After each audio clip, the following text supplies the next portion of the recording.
સાબરકાંઠા ધારાસભ્ય વીડી ઝાલા દ્વારા પત્રકારો સાથે અભદ્ર વર્તન કરવા બદલ અરવલ્લી પત્રકારો દ્વારા કલેક્ટરને આવેદનપત્ર આપવામાં આવ્યું।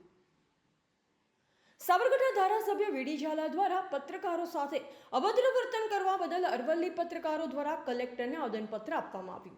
પ્રાપ્ત માહિતી અનુસાર સાબરકાંઠા હિંમતનગરમાં ભારતીય જનતા પાર્ટીની બેઠક ચાલુ હતી ત્યારે સાબરકાંઠાના પત્રકારો કવરેજ માટે ગયા હતા ત્યારે ત્યાં હાજર ધારાસભ્ય વીડી ઝાલા દ્વારા પત્રકારોને હળદૂત કરી અપમાનિત કરતો વિડીયો સોશિયલ મીડિયામાં ફરતો થયો હતો, જેને લઈ વીડી ઝાલા દેશની ચોથી જાગીર ગણાતા પત્રકારોનું અપમાન થતું સ્પષ્ટ જોવા મળ્યું, જેને લઈ અરવલ્લી જિલ્લાના પત્રકારો દ્વારા જિલ્લા કલેક્ટર અરવલ્લીને આ આવેદનપત્ર પાઠવવામાં આવ્યું હતું, જેમાં માંગ કરવામાં આવી હતી કે વીડી ઝાલા પત્રકારોની જાહેરમાં માફી માંગે અને રાજીનામું આપે તેવી અરવલ્લી જિલ્લા પત્રકારોની જાહેર માંગ છે।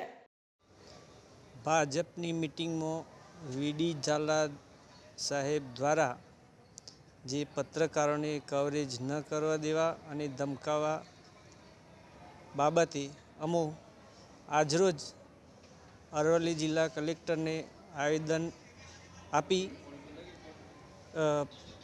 પત્રકારોની બાબતે ન્યાય માગેલ છે, જેથી પત્રકારોની માનહાનિનો સવાલ ઊભો થાય છે। ત્યારે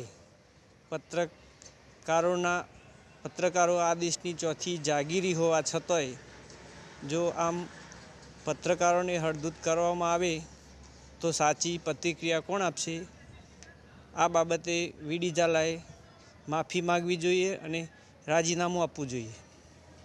રિપોર્ટર વનરાજ સિખાંટ, માલપુર, અરવલ્લી।